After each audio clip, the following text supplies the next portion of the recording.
Hello everyone, and welcome to Jones Chase's International Women's Day 5-minute video.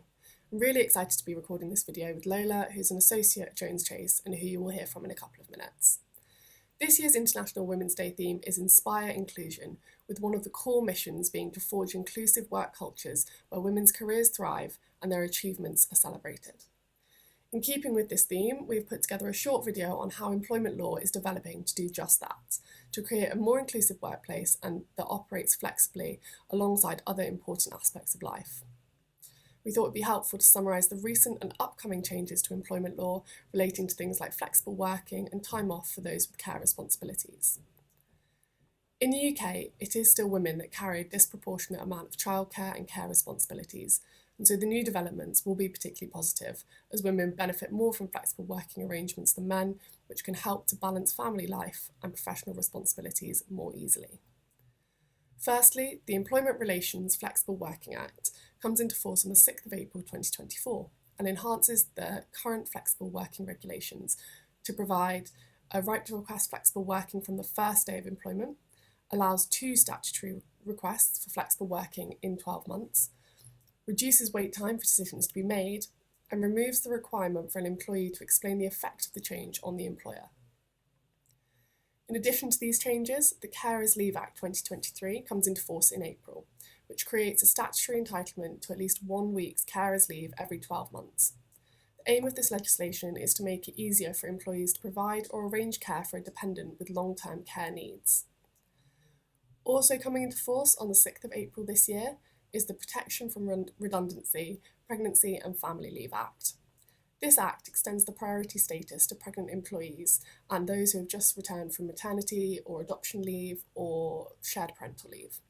For example, the Act extends protection to include pregnant employees from the moment they notify their employer of their pregnancy to 18 months after childbirth, and is particularly relevant when employers are considering redundancies.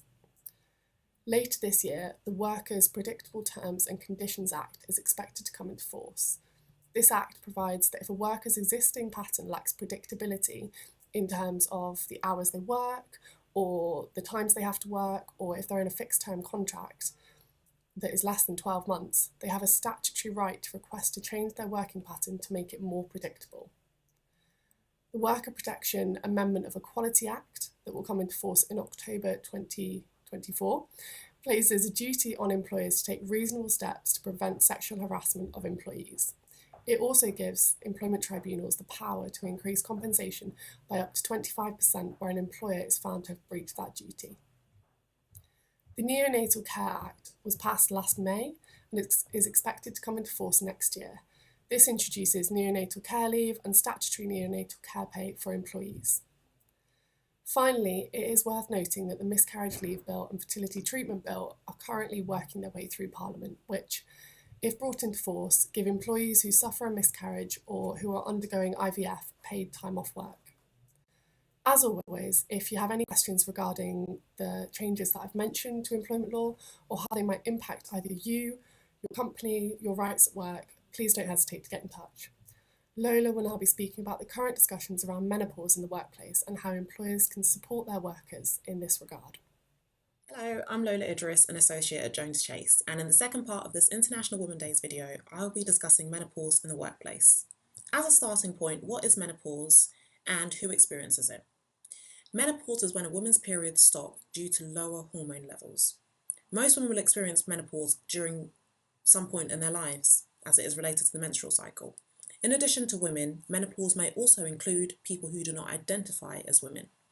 It usually happens between the ages of 45 and 55, but can happen either earlier or later. What are an employer's obligations in relation to workers who are experiencing menopause? Whilst there is no new legislation that specifically covers menopausal women, there are existing legal obligations and duties that are relevant and are increasingly being relied upon when considering menopause at work. Under the Equality Act 2010, workers are protected from discrimination, harassment and victimisation on the basis of any protected characteristics. As we know, menopause typically affects women of a particular age, so this engages both age and sex as potential protected characteristics. Employers are under an obligation to ensure that their policies do not directly or indirectly disadvantage women because of menopause.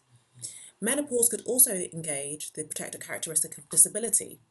Whilst most women will not perceive themselves as disabled, it is important to consider that for the purposes of the Equality Act 2010, disability will include any symptoms that have a long-term and substantial impact on a woman's ability to carry out day-to-day activities.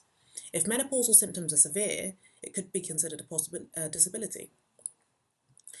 If menopause symptoms amount to a disability, an employer will be under a legal obligation to make reasonable adjustments to that worker's role to reduce the impact. And reasonable adjustments can include things such as offering flexible working hours or providing more administrative support with certain tasks. As mentioned before, women experiencing menopause are also protected from direct and indirect discrimination, as well as harassment and victimisation.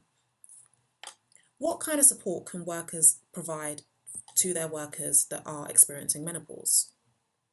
Support for workers going through menopause may include making health and safety adjustments for menopause, encouraging open conversations in the workplace about menopause, training management and HR staff on menopause, and even implementing a specific menopause policy.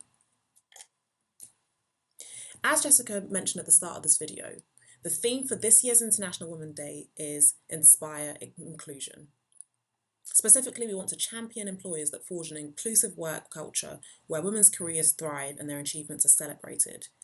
We have seen some incredibly positive changes in employment law in the past year, with new regulations regarding flexible working and support for those with caring arrangements being introduced. The best thing employers can do is to keep up to date with these developments and ensure that their workplace policies and procedures reflects the updated legislation. If you have any questions, please do drop us a line. All information can be found on our website, jonschase.com. Thank you.